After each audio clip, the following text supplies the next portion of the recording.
Okay students, तो आज हम स्टार्ट करने जा रहे हैं मैग्नेटिक फील्ड। मैग्नेटिक फील्ड क्या होता है?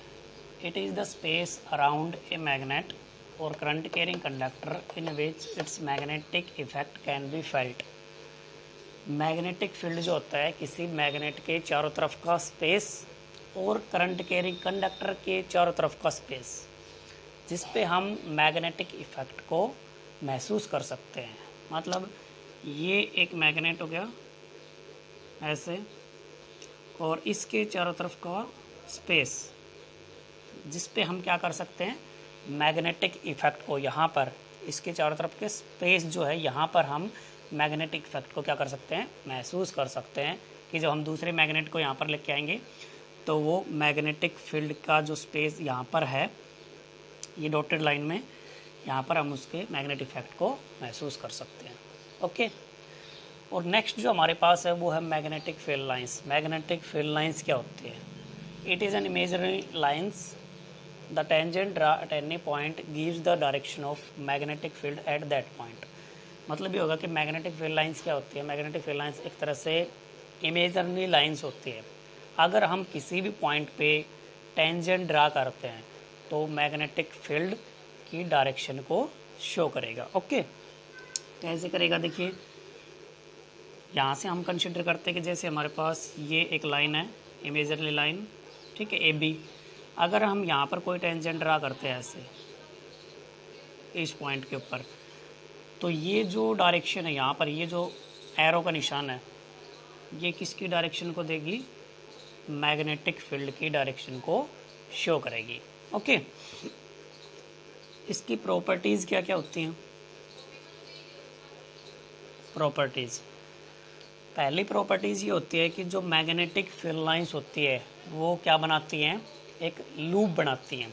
जो हमने पढ़ा था कि इलेक्ट्रिक फील्ड लाइंस क्या बनाती है? एक कर्व बनाती हैं, लेकिन मैग्नेटिक फील्ड लाइंस क्या बनाती है? एक लूप बनाती हैं। तो यहाँ पर ऐसे होगा कि ये हमारे पास कोई मैग्नेट होगी, और जब हम यहाँ से ऐसे मैग्नेटिक फील्ड लाइंस बनाएंगे तो ऐसे बनेंगे इसके मैग्नेटिक फील्ड लाइंस, ऐसे बनेंगे, ऐसे बनती है मैग्नेटिक फील्ड लाइंस। ये अंदर की तरफ होंगी, ऐसे आएंगे। अब बात ये होती है कि ये लूप क्यों बनाती हैं? क्योंकि यहाँ से ये जो मैग्नेटिक फील्ड लाइंस होती है नॉर्थ से स्टार्ट होकर साउथ पे जाती हैं, और अंदर भी इसकी डायरेक्शन होती है साउथ से नॉर्थ होती है, इसलिए वो ऐसे लूप बनाती है।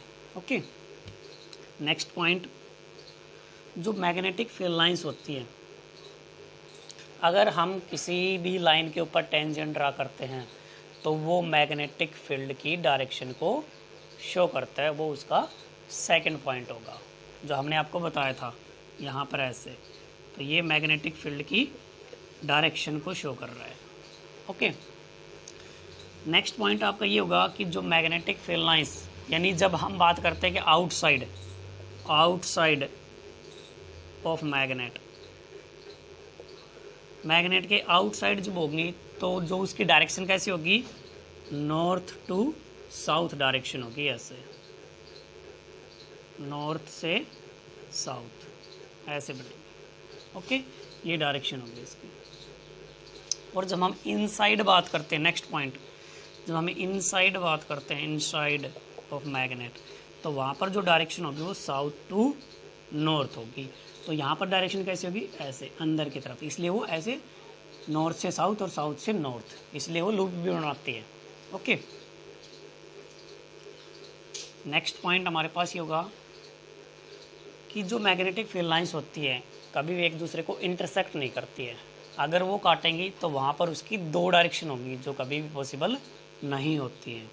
ऐसे ये हमारे पास यहाँ पर दो मैग्नेटिक फील्ड लाइंस होगी। अगर हम यहाँ पर दो टेंजेंट ड्रा करते हैं ऐसे, ठीक है, एक इस पॉइंट पे ड्रा कर लो और एक आप इस पॉइंट पे ड्रा कर ले यहाँ पर, ठीक है, तो ये इसकी दो डायरेक्शन होगी जो कभी पॉसिबल नहीं होती है। चाहे आप ऐसे बना देना इसको, ठीक है, तो यहाँ पर दो डायरेक्शन जो होगी जो कभी भी पॉसिबल नहीं होती है। नेक्स्ट पॉइंट आपका ये होगा कि जो मैग्नेटिक फील्ड लाइंस होती हैं एक दूसरे पे प्रेशर लगाती हैं due to the like poles. अगर हमारे पास ये नॉर्थ पोल है एक मैग्नेट का और ये भी हमारे पास नॉर्थ पोल है, तो ये एक दूसरे को क्या लगाएं? लैटरली प्रेशर लगाते हैं यहाँ पर ऐसे, क्योंकि ये भी नॉर्थ से स्टार्ट होंगी और ये भी नॉर्थ से स्टार्ट होती है, तो वो एक दूसरे को क्या लगाएंगी, प्रेशर लगाएंगे ऐसे। ठीक है, यहाँ पर एक दूसरे पे प्रेशर लगाएंगे, जैसे नॉर्थ नॉर्थ एक दूसरे को रिपेल करते हैं। ओके, नेक्स्ट पॉइंट आपका ये होगा कि जो मैग्नेटिक फील्ड लाइंस होती है वो कॉन्ट्रैक्ट लॉन्गिट्यूडनली कॉन्ट्रैक्ट करते हैं एक दूसरे को, कि जैसे हमने ये मान लिया कि यहाँ पर नॉर्थ है और यहाँ पर साउथ है। ठीक है, और यहाँ पर हमने क्या ले लिया, इस साइड में आपके पास नॉर्थ है और ये साउथ है, तो यहाँ पर क्या होगा, ये नॉर्थ से स्टार्ट हो रही है। ठीक है, लेकिन यहाँ पर क्या होगा, ये नॉर्थ से स्टार्ट होकर साउथ पे ऐसे आती हैं, ऐसे आती है अंदर की डायरेक्शन में, तो एक दूसरे को क्या करेंगे, यहाँ पर कॉन्ट्रैक्ट करेंगे। ठीक है, जैसे यहाँ पर ऐसे भी बना सकते हैं हम, नॉर्थ और साउथ ऐसे, फिर ऐसे, तो यहाँ पर जितनी मैग्नेटिक फील्ड लाइन्स है वो एक दूसरे को कॉन्ट्रैक्ट कर रही है। ठीक है, ये होती है हमारे पास magnetic field lines. Okay, next जो हम यहाँ पर बात करेंगे वो यहाँ पर मैग्नेटिक डाइपोल होता है। ठीक है, मैग्नेटिक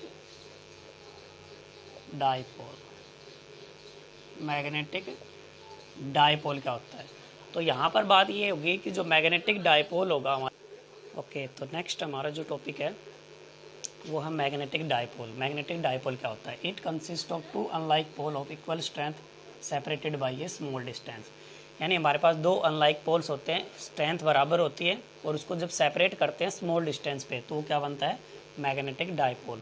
तो ये हमारे पास एक मैग्नेटिक डाइपोल है, ये दो अनलाइक पोल्स है, ये स्ट्रेंथ है और इसको हमने स्मॉल डिस्टेंस पे सेपरेट कर रखा है। ठीक है, तो ये क्या बन गया, एक डाइपोल बन गया। ओके, नेक्स्ट हमारे पास magnetic dipole moment, it is the product of strength of either pole and dipole length.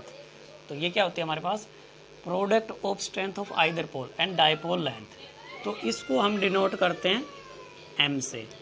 तो ये तो हो गई हमारे पास प्रोडक्ट किस किस का होता है, स्ट्रेंथ ऑफ आइदर पोल और डाइपोल लेंथ का, तो ये होगी स्ट्रेंथ और डाइपोल लेंथ, तो ये हो गई हमारे पास डाइपोल लेंथ। ये होती है मैग्नेटिक डाइपोल मोमेंट। ओके, इसकी जो डायरेक्शन, ये एक वेक्टर क्वांटिटी है, तो इसका मतलब इसकी डायरेक्शन पे होगी, तो इसकी डायरेक्शन जो होती है वो साउथ टू नॉर्थ होती है, ऐसे साउथ टू नॉर्थ, ये मैग्नेटिक डाइपोल मोमेंट है। ओके, इसकी SI unit of M, M की एसआई यूनिट यहाँ पर क्या होगी, जूल पर टेस्ला या फिर एम्पियर मीटर स्क्वायर, ये होती है।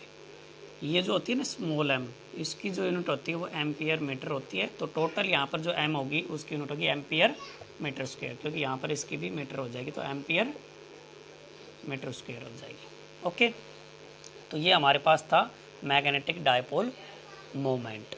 ठीक है, तो जो नेक्स्ट टॉपिक जो हमारा होगा, ओके, तो नेक्स्ट टॉपिक जो हमारा है वो है current loop as a magnetic dipole. ठीक है, तो करंट लूप मैग्नेटिक डाइपोल की तरह बिहेव कैसे करता है, तो हमने ये कंसिडर कर लिया कि ये आपके पास कोई भी एक लूप है, हम ऐसे कंसिडर कर सकते हैं या फिर आप इसको आप ऐसे कंसिडर कर लिए।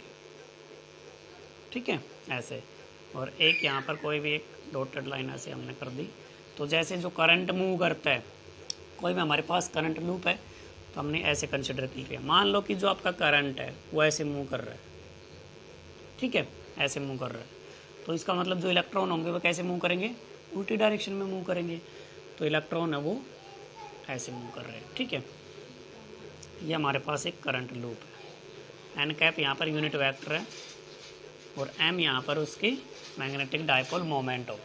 ठीक है, तो देखो जब हम अपर फेस को देखते हैं, मान लो ये आपके पास, इसको मान लीजिए आप, ये है अपर फेस और ये आपका लोअर फेस हो जाएगा, लोअर फेस। ठीक है, अपर फेस और लोअर फेस। जब हम अपर फेस को देखते हैं यहाँ पर करंट लूप के अपर फेस को, तो अपर फेस में यहाँ पर जो करंट मूव कर रहा है वो कैसे है, इलेक्ट्रॉन ऐसे मूव कर रहे हैं, तो यहाँ पर ये जो इलेक्ट्रॉन ऐसे हैं एंटी क्लॉकवाइज डायरेक्शन में, तो एंटी क्लॉकवाइज डायरेक्शन में, तो इसका मतलब यहाँ पर ये जो है ये कैसे बिहेव करेगा, नॉर्थ पोल की तरह बिहेव करेगा, और यहाँ पर लोअर फेस जो है क्लॉकवाइज डायरेक्शन में मूव कर रहा है करंट, तो यहाँ पर ये जो फेस है वो साउथ पोल की तरह बिहेव करेगा। ओके, तो इसका मतलब ये जो करंट लूप है कैसे बिहेव करेगा, मैग्नेटिक डायपोल की तरह बिहेव करेगा, क्योंकि यहाँ पर नॉर्थ और साउथ पोल बन गए दो, तो नॉर्थ और साउथ पोल बन गए, तो यहाँ पर ये एक मैग्नेटिक डायपोल बन गया। तो यहाँ का जो मैग्नेटिक डायपोल मोमेंट है m, वो करंट I और एरिया उसके क्या होता है, डायरेक्टली प्रोपोर्शनल होता है। ठीक है, जो करंट है और एरिया है उसके डायरेक्टली प्रोपोर्शनल होता है।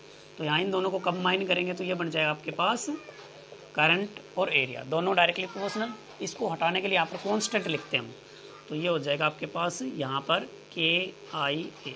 ओके, हम ये बोल सकते हैं कि K यहाँ पर कोई कांस्टेंट वैल्यू है, तो हम मान सकते हैं कि if K is equal to 1, अगर K 1 है तो मैग्नेटिक डायपोल मोमेंट यहाँ पर IA के बराबर हो जाएगा। ओके, अगर हमारे पास ये एक टर्न है तो ये वैल्यू हो गई आपके पास फॉर n टर्न। अगर नंबर ऑफ टर्न्स है n टर्न्स है तो यहाँ पर m की वैल्यू कितनी हो जाएगी, NIA हो जाएगी। ठीक है, तो हो जाएगी NIA। तो यहाँ पर ये हो सकती है ना, एम्पियर मीटर स्क्वायर, इसकी यूनिट होगी जो हमने पहले निकाली थी मैग्नेटिक डायपोल मोमेंट की, एम्पियर मीटर स्क्वायर। तो इसलिए हम ये कह सकते हैं कि जो करंट लूप होता है वो मैग्नेटिक डायपोल मोमेंट की तरह बिहेव करता है। ओके गाइज, ठीक है, ओके।